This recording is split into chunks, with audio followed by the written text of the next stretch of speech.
Hello everyone, I'm Veena Bhende, working as an assistant professor in ASSMS IOIT, Department of Computer Engineering. In last lecture, we have seen the process flow of different models. Now we are going to see the perspective process model, very effective and very likely model, that is a perspective process model. The main basic of this perspective process model is the waterfall model, very well known and very well used in industry.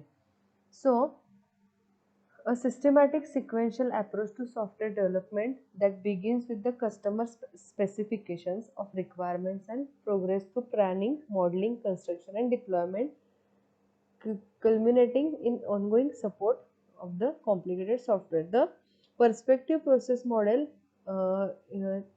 its implies name is waterfall model. The five basic stages are used here one by one, calling this model as a prescribed because it recommends a set of process elements, different types of process elements, different types of activities, action tasks, work product, and it maintains the quality of a product.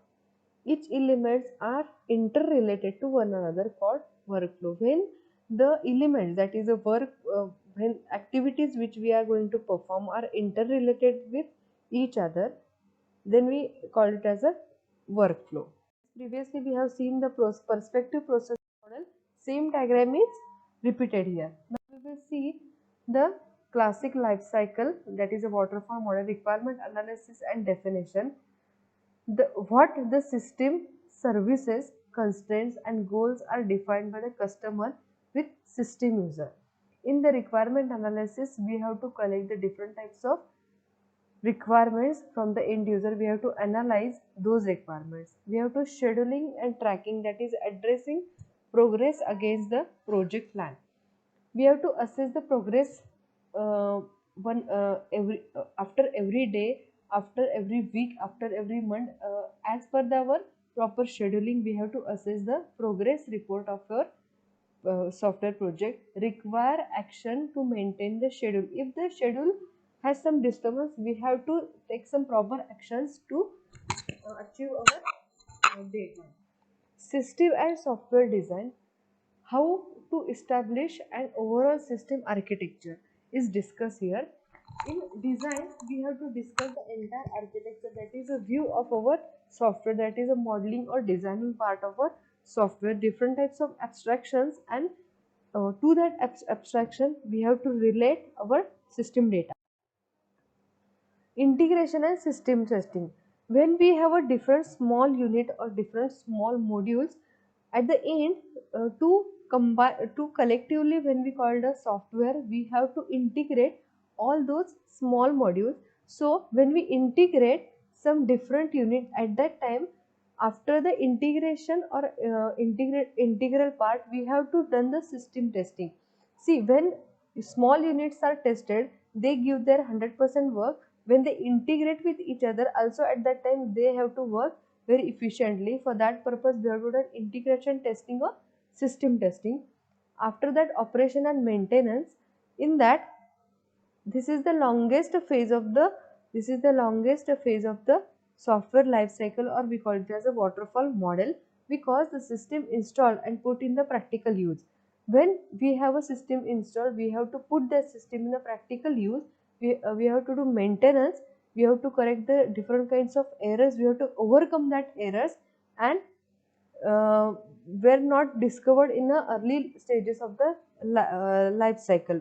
When we recover our errors, we have to fix that error, that they should not occur in any further progress. Now, there are some disadvantages of the waterfall model. The nature of the requirements will not change very much during development, during evolution. If there are any changes in requirement may occur, then we can't accept that change easily when we use the waterfall model. The model implies that you should attempt to complete a given stage before moving on to the next stage. Does not account for the fact that requirement constantly change. We have to think on that requirements may get constantly changed. It also means that customer cannot use everything until the entire system is complete, because the customer is not always the technical people. So the non-technical people may have the different kinds of requirements, and also technical people may have different kinds of requirements and different stages. The model implies that once the product is finished, everything else is maintenance. It's not actually that. When we deliver our product, we have future enhancements, we have upgradation of that version. It's not only about the maintenance. So that's why also waterfall model have some disadvantages. Surprises at the end are very expensive. If there are different changes occur at every stages, the budgetary of the project also may get changed. So surprises may occur at the time of budgetary also. Some teams sit idle for the other teams to finish. The process model, the waterfall process model or the life cycle of process model is a in that the five stages are mentioned, and we have to work five stages one by one. So when the communication phase is going in work, so planning phase may idle at that time. So the people may sit idle to wait to other complete their work. Therefore, this model is only appropriate when the requirements are well understood and changes will be fairly limited during the design process. Problems regarding waterfall model: real projects are rarely follow the sequential model. Difficult for the customer to state all the requirements explicitly. Customer may not give the entire requirements explicitly at one time to the developer. Assume patience from customer. Working versions of program will not be available until programs not getting changed fully.